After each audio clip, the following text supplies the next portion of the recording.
Hey everyone, greetings from Cuenca, Ecuador. I just wanted to record a video to share a little bit about my experience in Ecuador for the last 12 days. I have been doing an Ayahuasca in San Pedro retreat. So I just wanted to share my experience. I thought it might be easier just to record a video in case anybody else might be interested in learning more about ayahuasca or my experience doing the ayahuasca in the San Pedro. I want to talk a little bit about what is ayahuasca, maybe give you a little idea of why I chose to come here and do ayahuasca, and share a little bit about what happened during the retreat, at least some of what happened. I won't share all of it, but I'll tell you a little bit about it. And you can ask me any questions after you've watched the video. So I'll try to keep this somewhat concise. So what is ayahuasca? Ayahuasca is a native plant to South America. It's grown in the Amazon region. Native tribes have been using ayahuasca for centuries for a variety of reasons, mostly for ceremonial purposes, for healing, etc. And it's only recently caught on in other parts of the world. The ayahuasca vine contains DMT, which some of you know DMT. It's basically a naturally occurring hallucinogen, which is considered a Schedule I drug in the United States. So it's illegal in the United States, but you can get it here. You can get it in other parts of the world as well, but you have to be very careful because ayahuasca, if done incorrectly, can have very potentially serious health effects, even fatal effects if done improperly. So you have to be very careful and make sure that you're under the guidance of an experienced shaman, and make sure that you're in the right health state to be able to do it. So that's what ayahuasca is. It's basically a vine, and it's combined with one other plant. The shamans have sort of their special recipe that they use. They brew it and boil it for a really long time to make it safe for consumption. So the place that I went to here is called Gaia Sagrada. It's about 45 minutes outside of Cuenca. And they have experienced shamans on staff, as well as a variety of other helpers to sort of guide you and give you guidance and advice about what's going to happen while you're on the ayahuasca, what to expect, support you emotionally, mentally, physically, etc. It's a beautiful place. It's situated in the Andes, and it's just a beautiful part of the world. It's a really cool place to sort of heal and develop yourself spiritually. So it's a wonderful place. I highly recommend it. If you ever decide to do ayahuasca for yourself or San Pedro, then I can give you all kinds of information about Gaia Sagrada and would strongly recommend them to anyone. Why did I choose to come here? Long story short, I have some issues that I'm still trying to work through, childhood issues, as well as some health issues. Some of you know I have PCOS, which is an endocrine system disorder that affects a very large percentage of women. And I have some side effects from that. I wanted to get some healing for that, hopefully. As well as, some of the mental and spiritual issues that I've been struggling with the last several years. Just wanted to get some guidance, maybe get some healing for some of that. And I sort of, everyone who does ayahuasca, they say something to the effect of, I was called to it. I felt like it was the right time in my life. I feel like, I was ready for it. People sort of evolve and develop, and when you're ready for something to happen, it happens, kind of thing.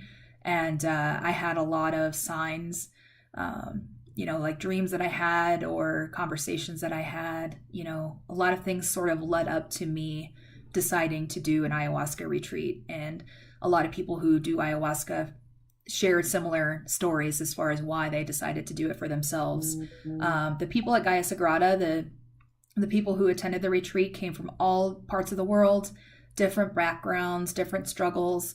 A lot of people came for mental health issues. A lot of people had physical issues. Some people had emotional traumas that they were dealing with, drug abuse, sexual abuse, the full gamut, really. Everyone sort of had their own special reasons as to why they were there. And I'll be honest with you, when I first got to Gaia Sagrada, I felt like I was totally out of place. I felt like I didn't belong there. What have I signed up for? And after just a few days, once I let my guard down, I really bonded with the people that were there and made some lifelong friendships towards the end of it. So I feel really good about that. If nothing else, then it's a great way to meet other people who are like-minded and who are going through their own struggles, and you can support them, they'll support you. And that part just by itself is a beautiful experience. So a little bit about my experience on ayahuasca. The first time I took it, it really didn't do much for me, to be honest. I think I was still blocking it a little bit. I think I was a little bit nervous and afraid about what it might do to me. So I think I purposefully sort of pushed any potential healing or whatever from happening. I don't think I was open to it just yet. But I did feel frustrated, agitated, annoyed. A lot of those emotions were coming to the surface. But it made me very tired. But other than that, I didn't experience like any visions or, common hallucinogenic effects. I really didn't go through or experience any of that. So that was kind of disappointing, to be honest.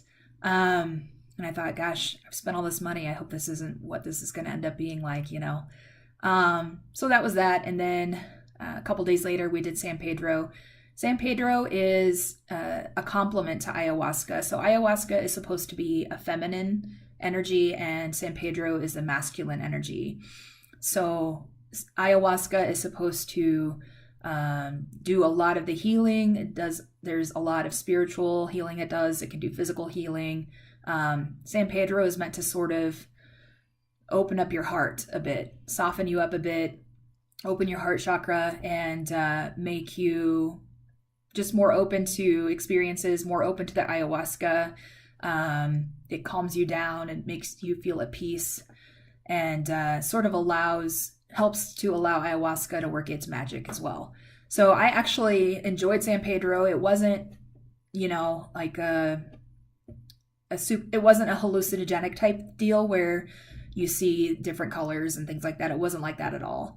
It was very calming. And it really did make me feel like I was open to being a bit more vulnerable and opening up to other people, sharing my experiences and my feelings and that sort of thing.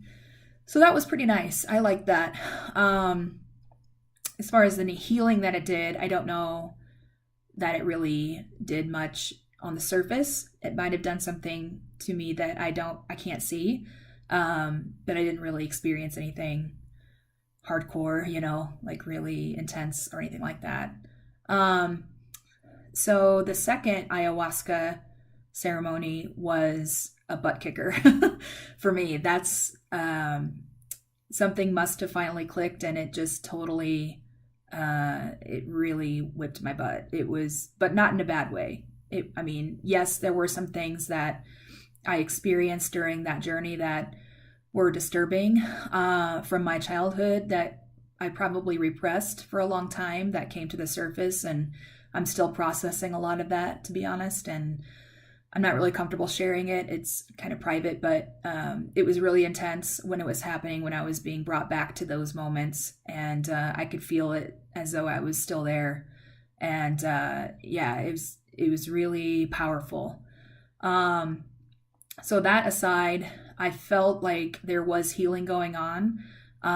One of the images that I saw was I felt like I was on an operating table, and I was looking up, and I saw Mother Ayahuasca, she is called. I saw her above me, and she was examining me as if she were a surgeon, and she was going into different parts of my brain and doing some healing, or maybe just kind of assessing what I needed or that kind of thing. I really don't know, but it felt like, she was sort of poking around and figuring things out in my brain.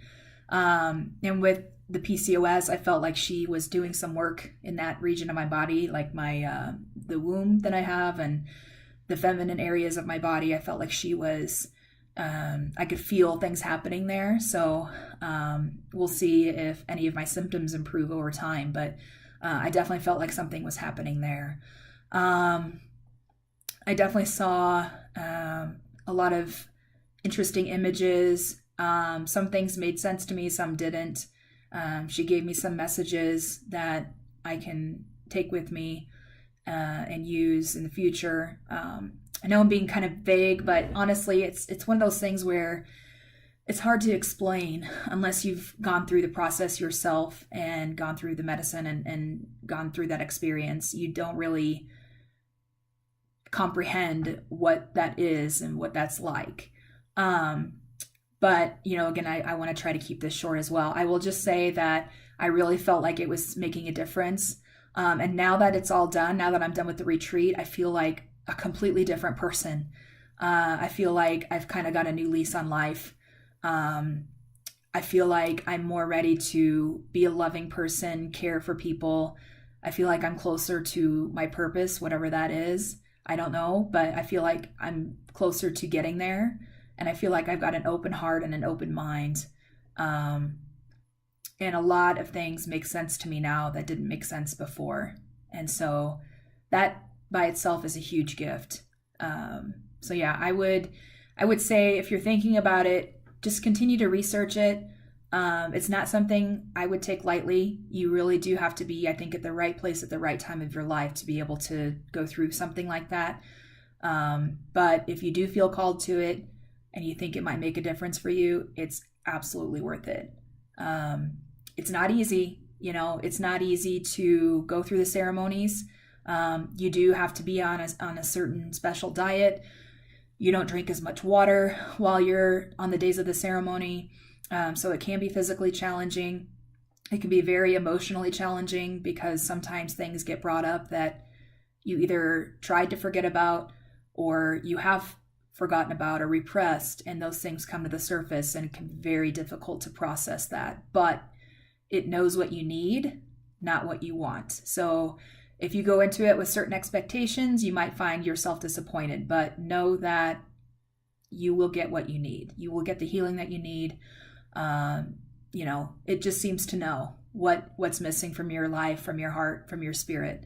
And, to be honest, I was conflicted as well because, I have sort of a complicated relationship with God, and I've just recently sort of opened up to that more, allowing God to sort of be a part of my life again. And I wondered if this ayahuasca was sort of a contradiction to that.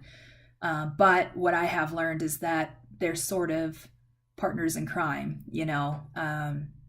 So whatever your religious beliefs might be, ayahuasca and your beliefs are not mutually exclusive. In fact, they're quite similar. And it feels like they work together. So you can still have your relationship with God and still feel like you can benefit from ayahuasca. So I guess that's it. I know this is, again, 12 days worth of stuff that I've tried to compress, and it's already kind of a long video, but I wanted to make sure to at least talk about a little bit about what is ayahuasca, what it did for me, and maybe somebody out there who watches this might be inspired to learn more about it. Please ask me questions. I want to help. I want you to feel like you're fulfilled. If there's something missing from your life, or if you need some sort of healing, whether it's emotionally, mentally, spiritually, physically, it might be worth checking out. So please send me messages if I can help in any capacity, even if it's just to answer a basic question or two. And thank you for watching. I hope you have a beautiful day and a beautiful life, and we'll talk to you soon.